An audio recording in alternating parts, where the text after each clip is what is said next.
नमस्कार and welcome to study जी के भारतीय राज्य व्यवस्था के लेक्चर सीरीज में आज हम डिस्कस करेंगे संविधान सभा और संविधान निर्माण की प्रक्रिया। उससे संबंधित जितने भी इम्पोर्टेंट क्वेश्चन हैं उसके बारे में डिस्कस करेंगे। तो संविधान सभा एक्चुअली होती क्या है? संविधान सभा होती है एक संविधान निर्माण करने वाली एक जो सभा होती है किसी भी लोकतांत्रिक देश में। वो जो संविधान सभा का कॉन्सेप्ट होता है कि ये प्रातिनिधिक हो या निर्वाचित प्रतिनिधियों का एक संगठन होता है संविधान सभा। जैसे भारत की संविधान सभा संविधान बनाने के लिए बनाई गई थी, तो उससे संबंधित जितने भी क्वेश्चन हैं हम उसके बारे में डिस्कस करेंगे। तो पहला क्वेश्चन हम डिस्कस करेंगे, देखते हैं कौन है। हमारा पहला क्वेश्चन है, भारत के लिए संविधान की रचना हेतु संविधान सभा का विचार निम्नलिखित में सर्वप्रथम किसने प्रस्तुत किया था? कौन प्रस्तुत किया था पहले कि एक संविधान सभा द्वारा भारत के संविधान की रचना होगी? तो सबसे पहले प्रस्तुत किया था स्वराज पार्टी ने। स्वराज पार्टी कब बनी थी? 1923 में। 1 जनवरी 1923 को बनी थी। 1923 को कहाँ बनी थी? इलाहाबाद। इलाहाबाद में बनी थी। पहले अध्यक्ष इसके थे CR दास, चित्तरंजन दास, और महासचिव थे मोतीलाल नेहरू, जवाहरलाल नेहरू के पिताजी मोतीलाल नेहरू जी थे। इसमें स्वराज पार्टी जो है 1934 के रांची में स्वराज पार्टी का एक अधिवेशन होता है, वहीं पर ये पहली बार मांग करते हैं कि हमें अपने अपने लिए आत्मनिर्णय की हमें शक्ति होनी चाहिए। आत्मनिर्णय मतलब हम अपना संविधान खुद या हम अपना निर्णय खुद करेंगे। उसके लिए क्या है, एक आत्मनिर्णय की मांग की। कब? रांची में 1934 में। कौन सबसे पहले किया था? स्वराज पार्टी ने। अब व्यक्तियों के बारे में बात करेंगे। स्वतंत्रता से पहले के दिनों में प्रारंभ में किसने संविधान निर्मात्री सभा का विचार प्रस्तुत किया? अब अगर हम व्यक्तियों के बारे में बात करेंगे तो सबसे पहले स्वतंत्रता से पहले कोई संविधान निर्मात्री सभा का विचार सबसे पहले किया था। संविधान निर्मात्री सभा मतलब संविधान सभा, तो सबसे पहले MN रॉय ने मांग की थी या विचार दिया था। सबसे पहले MN रॉय ने 1934 में, ये भी इन्होंने भी दिया था 1934 में। मानवेंद्र नाथ राय एक कम्युनिस्ट नेता थे। नेक्स्ट क्वेश्चन है, एक निर्वाचित संविधान सभा द्वारा भारत के संविधान का निर्माण करने का प्रस्ताव किया गया था। कब कब कहा गया था कि एक जो संविधान सभा होगी वो निर्वाचित होगी, इसके द्वारा संविधान का निर्माण किया जाएगा? तो सबसे पहले कहा गया था इसको क्रिप्स मिशन द्वारा जो 1942 में आता है। क्रिप्स मिशन 1942 में। अगर हम थोड़ी सी इसकी हिस्ट्री के बारे में जानें तो 1940 में 8 अगस्त 1940 में एक अगस्त प्रस्ताव आता है। अगस्त प्रस्ताव जिसे बोलते हैं 1940 में, 8 अगस्त 1940 को आता है अगस्त प्रस्ताव। इसमें कहा गया कि भारत का संविधान एक संविधान सभा द्वारा होगा निर्माण। जो भारत का संविधान का निर्माण क्या किया जाएगा? एक संविधान सभा द्वारा किया जाएगा। लेकिन ये नहीं कहा गया था इसमें कि निर्वाचित होगा। लेकिन 2 साल बाद जब 1942 में क्रिप्स मिशन आते हैं, Stafford Cripps, sir Stafford Cripps नाम है इनका। ये एक प्लान लेके आते हैं, तो ये कहते हैं कि जो संविधान सभा होगी वो निर्वाचित होगी। कैसी होगी? तो सबसे पहले कौन कहा कि संविधान सभा निर्वाचित होगी? Cripps mission. तो सही आंसर है ऑप्शन C। नेक्स्ट क्वेश्चन है, कैबिनेट मिशन योजना के अंतर्गत संविधान निर्मात्री परिषद में प्रत्येक प्रांत को आवंटित सदस्यों की संख्या निर्धारित करने के लिए एक प्रतिनिधि कितनी जनसंख्या के अनुपात में था? तो जो कैबिनेट मिशन के द्वारा संविधान सभा का निर्माण किया गया था तो उसमें बताया गया था कि 10 लाख जनसंख्या पे एक प्रतिनिधि होगा जो संविधान सभा में जाएगा। संविधान सभा में कुल कितने मेंबर थे? 389, जिसमें 296 ब्रिटिश प्रांतों से और 93 देसी रियासतों से, तो टोटल हो जाएंगे 389। और ये 389 मेंबर चुने जाएंगे। प्रत्येक 10 लाख की जनसंख्या पे एक मेंबर का अनुपात रखा गया था। 10 लाख की जनसंख्या पे एक मेंबर का, तो सही आंसर होगा 10 लाख। नेक्स्ट क्वेश्चन है, निम्न में से कौन कैबिनेट मिशन का सदस्य नहीं था? तो कैबिनेट मिशन का सदस्य कौन नहीं था? जो 1946 में एक कैबिनेट मिशन आता है, 1946 में कैबिनेट मिशन, उसका सदस्य कौन नहीं था? मार्च 1946 में आता है, मार्च 1946 में। तो इसके सदस्य 3 थे।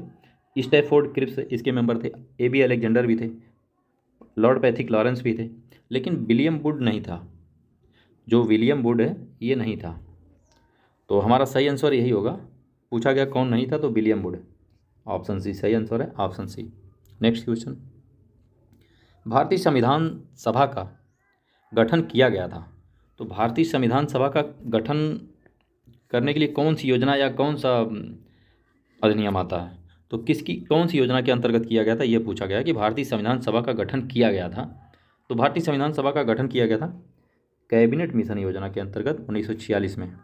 जो मार्च 1946 में कैबिनेट मिशन आता है भारत में, उसी के तहत एक संविधान सभा का निर्माण, जो यहाँ का गठन किया गया था, वो कैबिनेट मिशन योजना के अंतर्गत। तो सही आंसर है ऑप्शन सी।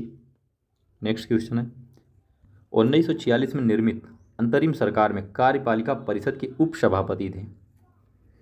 तो जब 1946 में अंतरिम सरकार बनती है जवाहरलाल नेहरू के नेतृत्व, जवाहरलाल नेहरू इसमें उप सभापति बनाए जाते हैं, और जो उसमें माउंट बेटन होते हैं, वायसराय जो है, वायसराय इसका पदेन अध्यक्ष होता है या सभापति होता है। जो भी वायसराय रहेगा तो वो पदेन सभापति रहेगा, पदेन सभापति।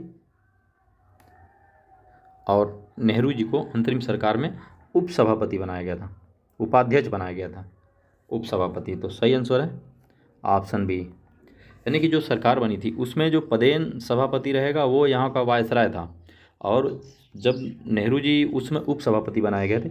ऐसे मान लो कि यहाँ पे एक इनको काफ़ी ज़्यादा इनको पावर ट्रांसफ़र कर दी गई थी नेहरू जी को 1946 में। तो सही आंसर होगा option B, Jawaharlal Nehru. Next question है, निम्नलिखित में से कौन अगस्त 1946 में गठित प्रथम अंतरिम सरकार का सदस्य नहीं था। तो कौन अंतरिम सरकार का सदस्य नहीं था, तो इसमें सी राजगोपालाचारी नहीं थे, इसमें सी राजगोपालाचारी नहीं थे, सॉरी इसमें राधा कृष्णन नहीं थे, राधा कृष्णन इसमें नहीं थे। तो जगजीवन राम को कौन सा मिनिस्ट्री मिला था, इनको श्रम मिला था, श्रम। और राजगोपालाचारी को शिक्षा विभाग मिला था, शिक्षा, एजुकेशन। और डॉक्टर राजेंद्र प्रसाद को खाद्य और कृषि विभाग मिला था, खाद्य और कृषि अंतरिम सरकार में। लेकिन डॉक्टर एस राधाकृष्णन सर्वपल्ली ये अंतरिम सरकार में शामिल नहीं थे। तो हमारा सही आंसर होगा ऑप्शन बी। नेक्स्ट क्वेश्चन है, निम्नलिखित में से कौन से कथन संविधान सभा के विषय में सही है।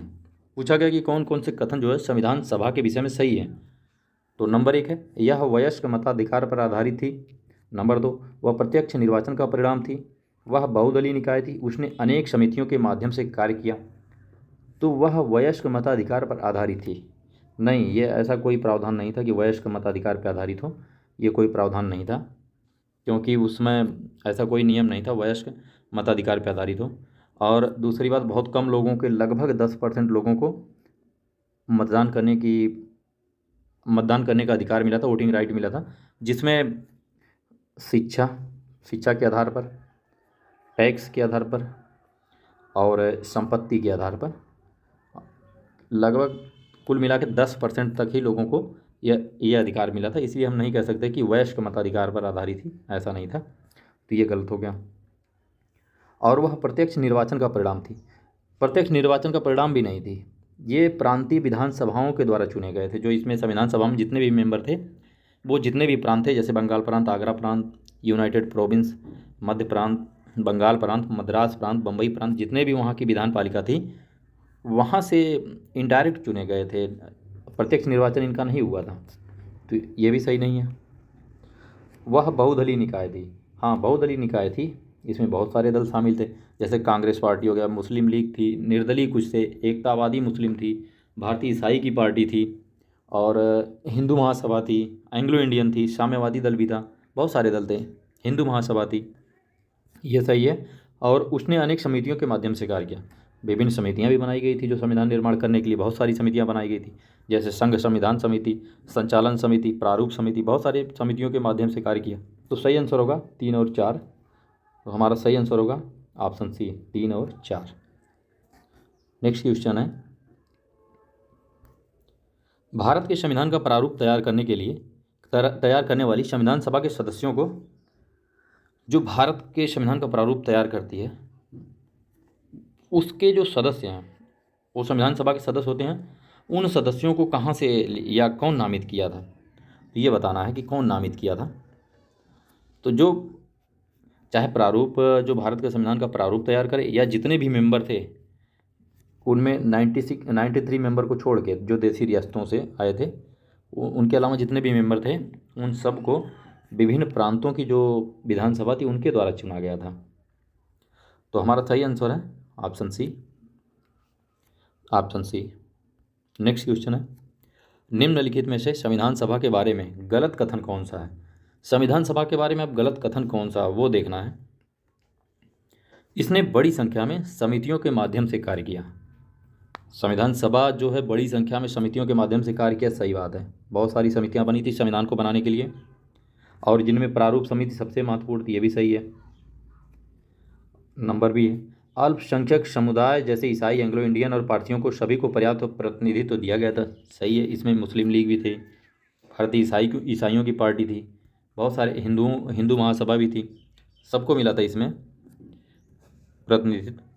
इसका निर्वाचन सार्वभौमिक वयस्क मताधिकार के आधार पर किया गया था। नहीं, इसमें सार्वभौमिक वयस्क मताधिकार के आधार पर नहीं किया गया था, बस केवल 10%, सार्वभौमिक कोई चीज़ नहीं थी, बस केवल 10% लोगों को वोटिंग राइट दिया गया था। और नंबर डी देखते हैं, इसकी चुनाव प्रक्रिया 1935 के अधिनियम के 6वीं अनुसूची पर आधारित थी। कर, संपत्ति और शैक्षणिक योग्यता के कारण मताधिकार सीमित था, सही बात है, ये भी सही है। तो हमारा इसमें सही आंसर होगा ऑप्शन सी, इसका निर्वाचन सार्वभौमिक वयस्क मताधिकार के आधार पर किया गया, ये गलत है। तो हमें कौन कथन गलत वही देखना था, तो सही आंसर होगा ऑप्शन सी। नेक्स्ट क्वेश्चन है, भारतीय इतिहास के संदर्भ में प्रांतों से संविधान सभा के सदस्य, पूछा गया है कि अगर हम प्रांतों से संविधान सभा के सदस्य कैसे वहाँ से लिए गए थे, तो वही पूछा गया है। प्रांतों से संविधान सभा के सदस्य उन प्रांत के लोगों द्वारा सीधे निर्वाचित हुए थे, नहीं, ये गलत है। भारतीय राष्ट्रीय कांग्रेस तथा मुस्लिम लीग द्वारा नामित हुए थे, ये भी गलत है। प्रांतीय विधानसभाओं द्वारा निर्वाचित हुए थे, या सरकार द्वारा संवैधानिक मामलों में उनकी विशेषज्ञता के लिए चुने गए थे, ऐसा कुछ नहीं है, ये भी गलत है। तो सही आंसर होगा ऑप्शन सी, प्रांतीय विधानसभाओं द्वारा निर्वाचित हुए थे। नेक्स्ट क्वेश्चन है, संविधान सभा के चुने हुए अस्थायी अध्यक्ष कौन थे। संविधान सभा के अगर चुने हुए अस्थायी अध्यक्ष की बात करेंगे तो वो डॉक्टर राजेंद्र प्रसाद थे, डॉक्टर राजेंद्र प्रसाद।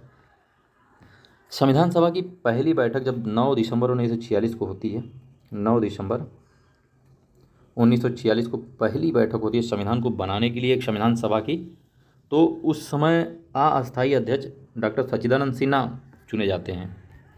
एक दिन बाद 11 दिसंबर को, एक दिन बाद यानी कि 10 को छोड़कर फिर 11 दिसंबर को बैठक होती है दूसरी, 11 दिसंबर को, उसमें डॉक्टर राजेंद्र प्रसाद को निर्विरोध अस्थायी अध्यक्ष बना दिया जाता है, चुन लिया जाता है, और ये जब तक संविधान का निर्माण और लागू नहीं हो जाता तब तक ये उसके संविधान सभा के अध्यक्ष बने रहते हैं।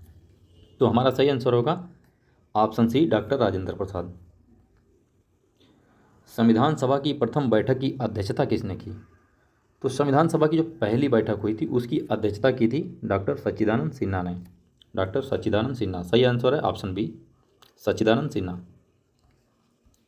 भारतीय संविधान की स्थापना की गई थी, भारतीय संविधान सभा की स्थापना कब की गई थी। तो भारतीय संविधान सभा की स्थापना की गई थी 9 दिसंबर 1946 को। सही आंसर होगा ऑप्शन बी, 9 दिसंबर 1946। आप नेक्स्ट क्वेश्चन है, भारत को एक संविधान देने का प्रस्ताव संविधान सभा द्वारा कब पारित किया गया था। तो भारत को एक संविधान देने का प्रस्ताव संविधान सभा द्वारा पारित किया गया था 22 जनवरी 1947 को। 22 जनवरी 1947 को संविधान सभा द्वारा जो है एक उद्देश्य प्रस्ताव पारित किया गया था, इसलिए एक संविधान देने के लिए। और ये उद्देश्य प्रस्ताव जो है 13 दिसंबर 1946 को नेहरू जी ने संविधान सभा के सामने रखा था। संविधान सभा के सामने रखा था उद्देश्य प्रस्ताव नेहरू जी ने, और जवाहरलाल नेहरू ने रखा था 13 दिसंबर 1946 को। 13 दिसंबर 1946 को इस प्रस्ताव को रखा था जो 22 जनवरी 1947 को पारित किया गया था। और इसी को बाद में यही उद्देश्य प्रस्ताव बाद में प्रस्तावना बन जाती है। तो हमारा सही आंसर होगा ऑप्शन बी 22 जनवरी 1947 को, 1947। नेक्स्ट क्वेश्चन है, संविधान सभा के सम्मुख संविधान की प्रस्तावना का प्रस्ताव किसने रखा था? तो संविधान सभा के सम्मुख अगर देखें तो संविधान की प्रस्तावना का जो प्रस्ताव रखा था वो जवाहरलाल नेहरू ने रखा था 13 दिसंबर 1946 को, 13 दिसंबर 1946 को। नेक्स्ट क्वेश्चन है, क्वेश्चन नंबर 18 होगा ये। भारतीय संविधान के निर्माण से संबंधित निम्नलिखित कथनों से कौन सही है? तो ये कूट दिया गया है और 1 2 3 4 पॉइंट में है। इसमें पहला पॉइंट है, पंडित नेहरू का उद्देश्य प्रस्ताव जो संविधान सभा द्वारा स्वीकार किया गया था संविधान के निर्माण पर असर था। सही बात है, यह असर है कि जो संविधान की जो प्रस्तावना है उसमें साफ साफ कहा गया कि संविधान का उद्देश्य क्या है। सबसे पहले तो ये संविधान बना कहाँ से, तो लिखा गया है कि हम भारत के लोग, we the people of India से शुरुआत हुई है, तो इसका असर है। उद्देशिका बहुत महत्वपूर्ण उद्देश्यों की पूर्ति करती है, ये भी सही है। नंबर 3, संविधान को भारत के लोगों ने आदेशित किया है, सही है, भी सही है, क्योंकि हम भारत के लोग मतलब सभी भारतीयों के द्वारा ये आदेशित किया गया है। और राज्य के मुखिया के लोग प्रत्यक्ष रूप से निर्वाचित करते हैं। नहीं, राज्य का मुखिया प्रत्यक्ष रूप से निर्वाचित नहीं होता है, राज्य का मुखिया जो है अप्रत्यक्ष होता है। जैसे अगर भारत की बात करें तो भारत का जो मुखिया है वो राष्ट्रपति होता है, और राज्य का मुखिया कौन है? राष्ट्रपति। तो वो अप्रत्यक्ष रूप से निर्वाचित होता है लोकसभा और राज्यसभा के निर्वाचित सदस्यों द्वारा तथा राज्यों की विधानसभाओं के निर्वाचित सदस्यों द्वारा अप्रत्यक्ष रूप से निर्वाचित होता है। तो ये सही नहीं है, तो सही आंसर होगा 1 2 3। तो इसका सही आंसर होगा 1 2 3 ऑप्शन ए, 1 2 3। नेक्स्ट क्वेश्चन है, ये क्वेश्चन नंबर 19 है। भारतीय संविधान को बनाने हेतु भारतीय संविधान सभा के कुल कितने अधिवेशन हुए? तो भारतीय संविधान को बनाने के लिए कुल 12 अधिवेशन हुए हैं। वैसे 26 नवंबर 1949 तक देखा जाए तो संविधान सभा का कुल 11 अधिवेशन हो चुका था, लेकिन बाद में एक बार संविधान सभा फिर बैठती है, वो है 24 जनवरी 1950 को।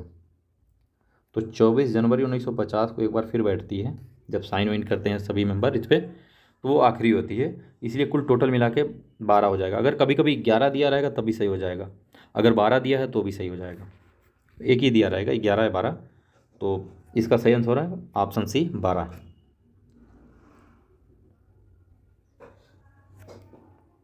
20 नंबर होगा ये। भारतीय संविधान सभा की अंतिम बैठक की सही तिथि कौन सी है? तो भारतीय संविधान सभा की अंतिम बैठक की सही तिथि है, अभी हम लोगों ने इसके बारे में डिस्कस किया था कि सही तिथि है कि अंतिम रूप से जो कब बैठक हुई थी, तो ये 24 जनवरी 1950 को संविधान सभा अंतिम रूप से बैठक करती है, 24 जनवरी 1950। तो सही आंसर होगा ऑप्शन सी 24 जनवरी 1950। नेक्स्ट क्वेश्चन है, भारतीय संविधान के निर्माण में संविधान सभा को कितना समय लगा? बहुत सिंपल क्वेश्चन है। भारतीय जो संविधान का निर्माण करने में संविधान सभा को जो समय लगता है वो 2 वर्ष 11 माह 18 दिन है, बहुत सिंपल है। नेक्स्ट क्वेश्चन है, भारतीय संविधान का प्रथम प्रारूप तैयार किया गया था। जैसे प्रारूप समिति के अध्यक्ष कौन थे? B R Ambedkar. इससे पहले भी एक प्रारूप तैयार किया गया था, वो बेनेगल नरसिंह राव द्वारा, BN राव द्वारा तैयार किया गया था। इनके प्रारूप में भारतीय संविधान के जो BN राव ने जो प्रारूप तैयार किया था उसमें कुल मिला के 243 आर्टिकल थे, अनुच्छेद थे, आर्टिकल 243 थे और 13 अनुसूची थी, 13 अनुसूची थी। बाद में इसको एक्सेप्ट नहीं किया गया। फिर दूसरा प्रारूप जो BR अम्बेडकर जी ने तैयार किया था और उनकी टीम ने या उनके सदस्यों ने, प्रारूप समिति के सदस्यों ने मिलकर किया था, जिसके अध्यक्ष थे BR अम्बेडकर, तो उसको एक्सेप्ट कर लिया गया संविधान सभा द्वारा। तो भारतीय संविधान का जो पहला प्रारूप तैयार किया गया था वो BN राव के द्वारा।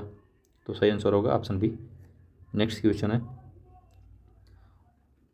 संविधान सभा में भारतीय संविधान का तृतीय वाचन कब प्रारंभ हुआ? तो इसका सही आंसर होगा ऑप्शन ए 17 नवंबर 1949 को। तृतीय वाचन जो प्रारंभ हुआ 17 नवंबर 1949 को।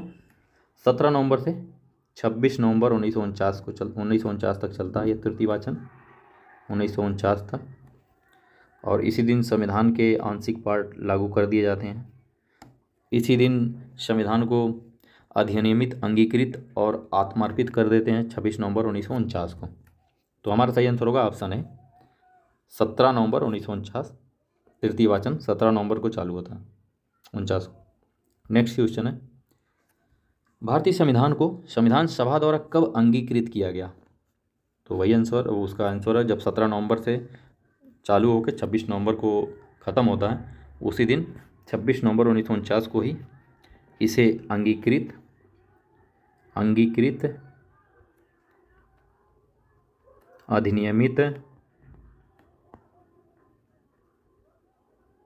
अधिनियमित और आत्मार्पित करते हैं संविधान को। तो यह है 26 नवंबर 1949। नेक्स्ट क्वेश्चन है, संविधान को 26 जनवरी के दिन लागू करने का निर्णय क्यों लिया गया?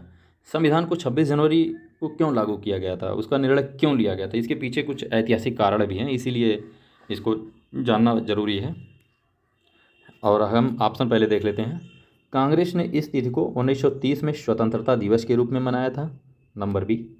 या नेक्स्ट क्वेश्चन बी ऑप्शन, इस तिथि को 1942 में भारत छोड़ो आंदोलन प्रारंभ किया गया था, यह एक शुभ दिन था। उपर्युक्त में से कोई नहीं। तो ये कोई नहीं, इसमें सही तिथि, जो सही आंसर होगा ऑप्शन ए होगा। कांग्रेस ने इस तिथि को 1930 में स्वतंत्रता दिवस के रूप में मनाया था, ये सही है। हुआ क्या था कि कांग्रेस का 1929 में आईएनसी, इंडियन नेशनल कांग्रेस का 1929 में लाहौर में एक अधिवेशन होता है, दिसंबर में होता है, इनका अधिवेशन होता था पहले 1929 में, दिसंबर 1929 में अधिवेशन होता है। और वहीं पर पूर्ण स्वराज की मांग की गई थी। और 26 जनवरी के दिन, जब दिसंबर ख़त्म होता है जनवरी आता है, 26 जनवरी के दिन ही स्वतंत्रता दिवस जो एक मनाया गया था 26 जनवरी के दिन। तो उसी दिन से हम 26 जनवरी को याद करने के लिए या उसको मेमोरेबल बनाने के लिए उसी दिन 26 जनवरी को इसलिए लागू किया गया संविधान को। तो सही आंसर होगा option A Congress. Option A, Congress ने इस तिथि को 1930 में स्वतंत्रता दिवस के रूप में मनाया था। नेक्स्ट क्वेश्चन है, भारतीय संविधान को अपनाया गया था। तो भारतीय संविधान को किसके द्वारा अपनाया गया था? संविधान सभा द्वारा अपनाया गया था, या गवर्नर जनरल द्वारा अपनाया गया था, या ब्रिटिश संसद द्वारा, या भारतीय संसद द्वारा? तो भारतीय ब्रिटिश, ये हमारी संविधान सभा संप्रभु थी, तो अपनाया कि संप्रभु संविधान सभा थी, इसलिए जो संविधान बनाया गया था वो भी संप्रभु था। तो उसको अपनाया गया था किसके द्वारा?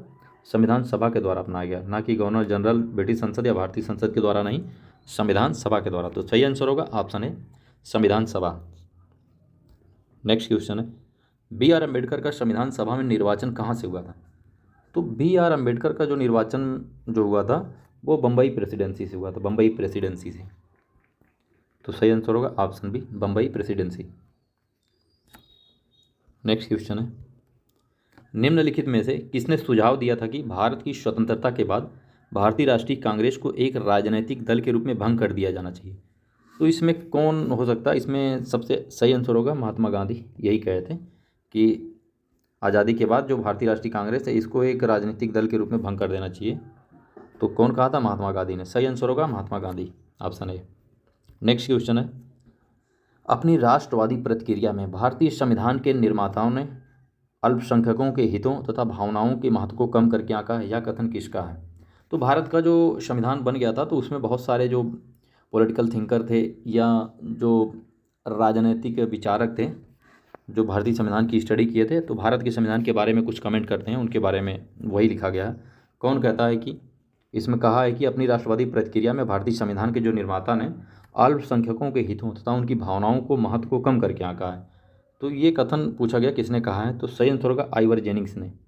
आइवर जेनिंग्स ने भारतीय संविधान पे इन्होंने स्टडी किया है, तो उससे जो इनके समझ में आया उन्होंने कहा कि ये जो है भारतीय जो निर्माता थे संविधान के, उन्होंने अल्पसंख्यकों के हितों को कम ध्यान दिया है। तो कौन कहा है? आइवर जेनिंग्स ने।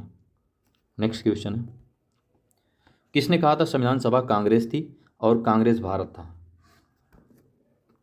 इसमें लगभग 73% से ऊपर जो मेंबर थे वो कांग्रेसी थे संविधान सभा में, और मुस्लिम लीग निकल जाती है तो ये संख्या हो जाती है 83% से भी ऊपर जो टोटल मेंबर थे। इसी को ध्यान में रखते हुए एक थिंकर हैं ग्रेनविल ऑस्टिन, वो कहते हैं कि संविधान सभा जो थी वो कांग्रेस थी और कांग्रेस ही भारत था। तो कौन कहता है? ये ग्रेनविल ऑस्टिन ने कहा है।